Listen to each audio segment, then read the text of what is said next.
வணக்கம் டாக்டர். வணக்கம் சார். வணக்கம். தினந்தோறும் ஊடகங்கள்ல, குறிப்பா தமிழக ஊடகங்கள்ல பரப்பப்படும் பொய்யுரைகளை முறியடித்து உண்மைகளை உறக்க சொல்லுவதற்குமாக நிகழ்ச்சி இது. உங்களுடன் மீண்டும் இன்று சந்திப்பதில் மகிழ்ச்சி அடைகிறேன். இன்றைக்கு நாம முக்கியமா 3 தலைப்புகளை இந்த 2 நாள்ல பார்த்துருக்கோம். பரப்புரை முதல் நிலை முதல் ஃபர்ஸ்ட் ஸ்டேஜ்லேருந்து இன்னை வரையில வாக்குப்பதிவு 5 கட்டத்தில் தாக்குப்பிடிப்பது யார், தடுமாறுவது யார். 2வது தலைப்பு 5 கட்ட தேர்தல்கள் நிறைவு, அடுத்த 2 கட்டங்களில் எதிரொலிக்கப் போவது என்ன, பரப்புரை பாணியை மாற்றி இருப்பது யார். நிறைவடைந்த 5ஆம் கட்ட தேர்தல், மாவோயிஸ்டோடு ராகுலை ஒப்பிட்ட மோடி, வெற்றிக்காக ராகுலை பயங்கரவாதியாக சித்தரிக்கிறாரா மோடி. இப்படி சில தலைப்புகள். முதல்ல சில சுருக்க கேள்விகள், நறுக்கு பதில்கள். உங்ககிட்ட இருந்து சில கேள்விகள் எதிர்பார்க்கிறேன். முதல்ல நான் கேட்கிறேன், இந்தியாவுக்கு வழிகாட்டுவது தமிழ்நாடு. அதனால்தான் இப்பொழுது கூட வடநாட்டில் கூட இப்போது கேள்விகள்லாம் கேட்க ஆரம்பிச்சிட்டாங்க. அதனால்தான் தமிழ்நாட்டு மக்கள் மேல மோடிக்கு கோபம் வருது அப்படின்றாங்க. என்ன நினைக்கிறீங்க நீங்க? தமிழ்நாட்டுல கேள்விகள் கேட்கறது 2 விஷயத்துக்கு இருக்கலாங்க. அறிவு தெளிவு பெறுவதற்காக, இல்லைன்னா குற்றம் சாட்டுவதற்காக. வடநாட்டு மக்கள் இந்த தமிழ்நாட்டு மாடல்ல இருந்து கத்துக்கிட்டு என்ன என்ன அவங்களுக்கு பயம் என்ன வந்திருக்குனாக்க, எப்படி திருச்செந்தூர் வேல் காணாம போச்சோ அந்த மாதிரி இங்க புரி ஜெகநாதர் ஆலயத்தினுடைய சாவியும் காணாம போயிருக்குமோன்னு ஒரு சின்ன டவுட் பண்றாங்க. இதுதான் இன்னைக்கு இருக்கிற நிலைமை. அடுத்ததா, ஒரிசாவை ஆளப்போவது ஒரு தமிழரா என்று பிரதமர் பேசுகிறார், இது சரியா அப்படின்னு கேட்டிருக்காங்க. இது இந்த கேள்வி பார்த்தீங்கன்னா ஒரு சின்ன விஷயம். இது நடக்கிறது அசம்பிளி தேர்தல். இதில் இந்த மாதிரி தான் பேச முடியும்.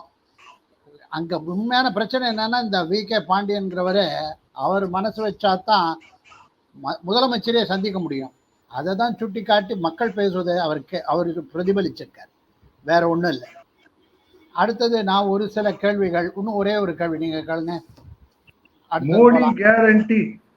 மோடி கேரண்டி என்று ஆரம்பித்து இப்போது கோவிலில் பொக்கிஷ அறை சாவி தமிழ்நாட்டுல போயிடுத்து அப்படின்னு இப்ப மோடி சொல்ல ஆரம்பிச்சாரு. என்ன நினைக்கிறீங்க அப்படின்றாரு.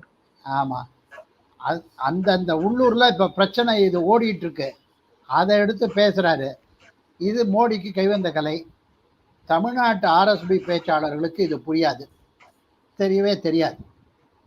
அடுத்த கேள்வி, மோடி என்ற ஒரு தனி மனித ஆளுமையே கிடையாது. 2001 முதல்வர் ஆனாரு, 2004 2009 தோத்துட்டாங்க, அதாவது அப்படிங்கிறாரு.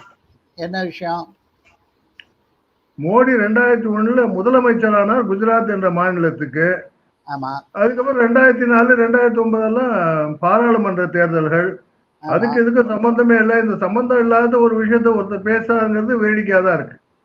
அதான் நல்ல ஞான பிரகஸ்பதிகள் இவர்கள்லாம். 2019 அதிகபட்ச தொகுதிகளை மேக்சிமம் ஜெயிச்சிட்டாங்க. இனிமே எங்கேருந்து சீட்டு கிடைக்கும் அப்படிங்கிறாங்க. அதாவது சில பேர் அப்பா பரீட்சையில பாஸ் பண்ணிட்டாப்பா விடு ஆள அப்படிம்பாங்க. சில பேர் சொல்லுவாங்க, என்னடா 100க்கு 100 வரணும்னு நினைச்சேன் 99 தானே வந்தது அப்படின்னு வருத்தப்படுறவங்க இருப்பாங்க. பிஜேபி அந்த கட்சி, காங்கிரஸ் இந்த கட்சி, அவ்வளவுதான், வேற ஒண்ணும் இல்லை. பிஜேபி வாங்கணும்ன்றது பிஜேபி, 135 வாங்கினா போறோங்கிறது காங்கிரஸ், அவ்வளவுதான். படிக்கிற பையன். அடுத்தது கொஞ்சம் சில ஆழமான கேள்விகள், அது கொஞ்சம் விரிவான பதில்கள் வரும். அந்த மாதிரி கொஞ்சம் கேளுங்க. மேற்கு வங்காளத்துல மம்தா பானர்ஜி அவங்க கொண்டு வந்த ஒரு ஓபிசி இடஒதுக்கீடை வெஸ்ட் பெங்கால் கல்கத்தா உயர்நீதிமன்றம் இப்ப நிறுத்தி வச்சிருக்கு. அதுக்கு அவங்க ஒரேடியா குதிக்கிறாங்க. என்ன நினைக்கிறீங்க அதை பத்தி? அதாவது 2-3 நாளாவே ரொம்ப பதட்டத்துல இருக்காங்க. 2 நாள் முன்னாடி என்ன சொன்னாங்க, இந்த இஸ்கான் சுவாமியார்களை பத்தி, ராமகிருஷ்ண மிஷன் சுவாமியார்களை பற்றி, அப்புறம் இவங்களை பற்றி, அது பேர் என்ன, ராமகிருஷ்ண மிஷன், இஸ்கான், பாரத் சேவக் சமாஜ், இவங்கெல்லாம் தொண்டு ஸ்தாபனங்களில் அவங்கள மேலெல்லாம் குற்றம் சாட்டி ரொம்ப கோவப்பட்டு இருந்தாங்க. இப்போ கோவப்பட்டு பேசிட்டு இருந்தாங்க. இப்போ மறுபடியும் என்ன இருக்கு, இதுக்கு நடுவில் இன்னைக்கு ஹைகோர்ட்டில் இவங்க 2012 கொண்டு வந்த ஒரு சட்ட திருத்தத்தை குவாஷ் பண்ணிட்டாங்க. அதாவது ஓபிசியில் 63 இருந்ததை 98 ஆக்கினாங்க. அதில் சந்தடி சாக்கில் ஒரு 17-18 முஸ்லீம் ஜாதிகளையும் நுழைச்சி விட்டாங்க. எந்த விதமான சர்வே கிடையாது, எந்த விதமான டியூ டிலிஜென்ஸ் ப்ராசஸ் எதுவும் கிடையாது, இது மட்டும் நுழைச்சி விட்டாங்க. அதை தான் பார்த்து இன்னைக்கு மொத்தமாக அதுக்கப்புறம் கொடுக்கப்பட்ட எந்த ஓபிசி சர்டிஃபிகேஷனும் புதுதாக சேர்க்கப்பட்ட ஜாதிகளுக்கு ஓபிசின்னு சொல்கிறதுக்கு வழி இல்லைன்னு அதை மொத்தத்தையாக பாஸ் பண்ணிட்டாங்க. கொஞ்ச நாள் முன்னாடி ஞாபகம் இருக்கா, ஹைகோர்ட்டில் வந்து மெட்ராஸ் கல்கத்தா ஹைகோர்ட் என்ன பண்ணியிருந்தாங்க, இவங்க டீச்சர்ஸ் அப்பாயின்மெண்ட் எதுவும் செல்லுபடி ஆகுதுன்னு 24,000 25,000 டீச்சர்ஸை குவாஷ் பண்ணாங்க.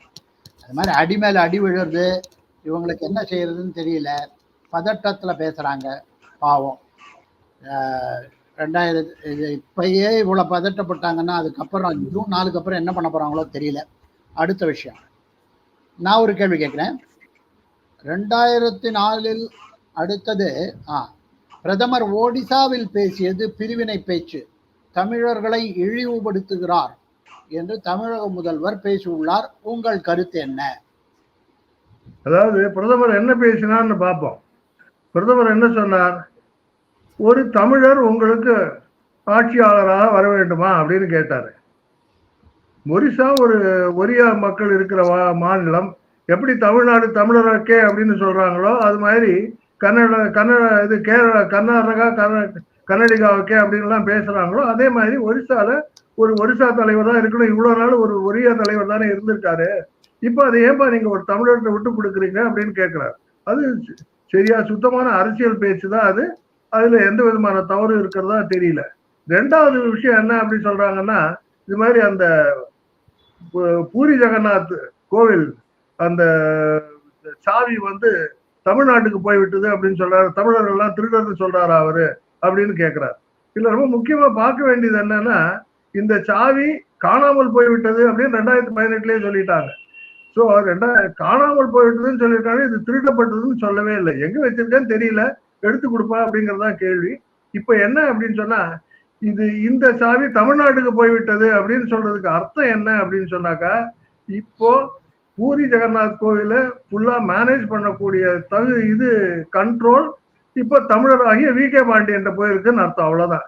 உங்க வீட்டுக்கார மட்டும் சாவி கொடுத்துட்டேன் அவங்கதான் அப்படின்னு சொன்னாக்கா உடனே சாவி கொடுத்த இடுப்புல மாட்டிக்க மாட்டாங்க. அவங்க வீட்டுல முழுக்க அவங்கதான் கண்ட்ரோல்ல இருக்கு அப்படின்றது அர்த்தம். அதே மாதிரி இங்க சாவி காணாம போயிடுத்து, சாவி வந்து தமிழ்நாட்டுக்கு போயிடுது அப்படின்னு சொன்னா இந்த பூரி ஜெகநாத் கோவில் கண்ட்ரோல் பண்றது முழுக்க முழுக்க இவர் கையில போயிடுது, தமிழராகிய பாண்டியன் கையில போயிடுதுன்னு அர்த்தம் தானே ஒழிய யாரும் திருடர்கள் எல்லாம் இல்லை. இவங்களுக்கு திருடர்கள்ன்றது அவங்க மனசுல நினைச்சுட்டே இருக்காங்க, என்ன பண்றது. அதோட எல்லாம் மூணாவது விஷயம் என்ன அப்படின்னு சொன்னா, இவங்களுக்கெல்லாம் வந்து வெளியூர்ல எல்லாம் போய் பரப்புரை செஞ்சதே கிடையாது, கும்மிடி பூண்டி தாண்டினதே கிடையாது. அதனால வெவ்வேறு பிரதேசங்களுக்கு போய் பரப்புரை பண்ணும்போதுதான் அந்தந்த இடத்துக்கு ஏற்ற மாதிரியான பரப்புரை பண்ண வேண்டும் அப்படின்ற ஒரு எண்ணம் தோணும். இவங்க இங்கே இருந்துட்டு திராவிட மாடல், நாடும் நமதே நாடும் நமதே அப்படின்னு சொல்லிட்டு இருப்பாங்க. நான் வருகிறேன் அப்படின்னு எல்லாம் சொல்லுவாங்களே ஒழிய அந்த நம்ம கும்படி பூண்டியை தாண்டி போக மாட்டாங்க. அதுதான் பிரச்சனை. ஒரே ஒரு விஷயம் என்னன்னா, தமிழ்நாட்டுல மட்டும்தாங்க வேலையில்லா திண்டாட்டம் இருக்கு. அது புரியுது இந்த அரசியல்வாதிகளுக்கு, அதுதான் புரியுது. அடுத்த மாதிரி நம் நேயர்களுக்கு ஒரு விண்ணப்பம், இந்த நிகழ்ச்சியை தொடர்ந்து பார்த்து எங்களுக்கு ஆதரவளிக்க வேண்டும் என்று கேட்டுக்கொள்கிறேன். லைக் செய்யுங்கள், பகிருங்கள் உங்கள் நண்பர்கள் வட்டத்தில். மேலும் மேலும் ஆதரவு கொடுங்கள். உங்கள் கருத்திட்டு இதற்கு ஒரு ஃபீட்பேக் கொடுத்து இதை இன்னும் இம்ப்ரூவ் பண்ணுறதுக்கு வழி சொல்லுங்க, வேண்டிக் கொள்கிறேன். அடுத்த மாதிரி மீண்டும் சில சுருக்கமான கேள்விகள், நெருக்கமான பதில்கள். இதுல ஒரு ஓய்வு பெற்ற ஐஏஎஸ் அதிகாரி பிரதமர் உத்தரப்பிரதேச பரப்புரையில் காங்கிரசும் கம்யூனிஸ்டும் உத்தரப்பிரதேச மக்களை இழிவுபடுத்துகிறார் அப்படின்னு சொல்றாங்க. என்ன ஆமா. நினைக்கிறீங்க அதை பத்தி? அதுக்கு அதுல அது மட்டும் சொல்லவரே, எந்தவித ஆதாரமும் இல்லாம பிரதமர் பேசுகிறார்னு வேற சொல்லியிருக்காரு. பொன்முடி பானிபூரி பேல்பூரி இது அப்படின்னா பான்பராக் வாயர்கள் அப்படின்னு பேசினது யாரு? அப்புறம் ஆர்எஸ் பாரதி என்ன சொன்னாரு? நாகாலாந்து மக்கள் நாய்க்கறி தின்பார்கள். அவருக்கு கவர்னர் ஆர்என் ரவி மேல இருக்கிற கோபத்தை வச்சு இது மேல நாகாலாந்து மக்கள் மேல கொண்டு தீட்டார். அடுத்தது தருமபுரி எம்பி செந்தில்ங்கிறவர் கோமுத்ரா ஸ்டேட்ஸ்ன்னு வட மாநிலங்கள் மொத்தத்தையும் சொன்னார். அந்த ராஜஸ்தான் மத்திய பிரதேஷ் தோத்த உடனே. இந்த ஆதாரம் போதுமா, இன்னும் கொஞ்சம் வேணுமா? போரும் போரும். அடுத்ததா 2004 காணப்பட்டது போல ஒரு காங்கிரஸ் ஆதரவு இப்ப தெரிகிறது, ஒரு அண்டர் கரண்ட் காங்கிரஸ் ஆதரவு தெரிகிறது அப்படின்றாங்க. ஆமா ஆமா, அது 2004 2024. ஐயா சிலபஸ் மாறிடுச்சு, சப்ஜெக்ட் மாறிடுச்சு. அந்நிய வாஜ்பாய் பாஜக இல்லை, இது மோடி, அமித்ஷா, ஜேபி நட்டா பாஜக. அதை ஞாபகம் வச்சுங்க. அப்புறம் சில கேள்விகள் நான் உங்கள்கிட்ட கேட்குறேன். டபுள் இன்ஜின் சர்க்கார் உள்ள மாநிலங்களை விட தமிழ்நாட்டில் அதிக முதலீடுகள் வந்துள்ளன அப்படிங்கிறாரு முதல்வர்.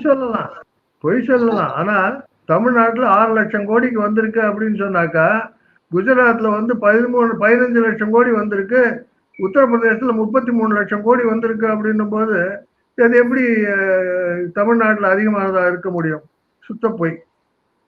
அது மட்டும் இல்லைங்க, வெகு சீக்கிரத்துல 1 ட்ரில்லியன் எக்கானமி அட்டைன் பண்ணி தமிழ்நாட்டை முந்திடுவாங்க போல இருக்கு உத்தரப்பிரதேசம். ஆமா. அடுத்தது, மாவோயிசம் என்பது ஒரு சித்தாந்தம், அதை போய் ஒரு மொழி என்று பேசுகிறாரு நம்ம பிரதமர். மாவோயிசம்ங்கிறது ஒரு சித்தாந்தம்னா என்ன மாதிரியான சித்தாந்தம்? கொலகார சித்தாந்தம். அது அழிவு பாதையை நோக்கி செல்கின்ற ஒரு சித்தாந்தம். அதனால அவர் என்ன சொல்றாங்கன்னா, இந்த மாவோயிசம் என்கின்ற அந்த அழிவு பாதையை, அந்த அழிவு பேசுகின்ற மொழி அது அழிக்கப்பட வேண்டியது அப்படின்றார் அவரு. அது தப்பே கிடையாது. மாவோயிசம்ங்கிறது அழிக்கப்பட வேண்டிய ஒன்று. பாஜக குஜராத், ராஜஸ்தான், உத்தரப்பிரதேஷ் மாநிலங்கள்ல போன முறை வாங்கினதை விட பாதி இடங்களை கூட வெல்லாதுங்க அப்படிங்கிறாங்க. என்ன சொல்றீங்க? கனவுல கூட நடக்காது. இருந்தாலும் நான் என்ன நினைக்கிறேன்னா, நீங்க சில கேள்வி எல்லாம் கேட்டு ஆனந்தப்படுத்துறதுக்கு கொஞ்சம் வடபாயசம் சாப்பிட்ற மாதிரி சில கேள்வி கேட்டு நம்மளை முடிக்கணும்னு பாக்குறீங்க. அதுக்காக நான் அதுதான் நீங்க இந்த கேள்வியில நான் பாக்குறேன் ஒழிய அதுல பொருள் இருக்கிறதா நான் எதிர்பார்க்கவே இல்லை. அவங்க சொல்ற வார்த்தையில எந்த விதமான பொருளுமே இல்லை. ஆமாமா, நீங்க சொன்னது முக்கியமா உண்மை. இத ஒரு நகைச்சுவை கேள்விதான், ஜோக்க வந்து ரொம்ப சீரியஸா கேட்டு பார்த்தேன். என்னால சிரிப்பு அடக்க முடியாம கேட்டேன். மிக்க நன்றி டாக்டர். பல விஷயங்களை இன்னைக்கு தொட்டு பேச முடியுது. இதே மாதிரி அடுத்த இன்னொரு நிகழ்ச்சியில மீண்டும் சந்திப்போம். நன்றி நேயர்கள் அனைவருக்கும். நன்றி, வணக்கங்கள். வணக்கம். வணக்கம்.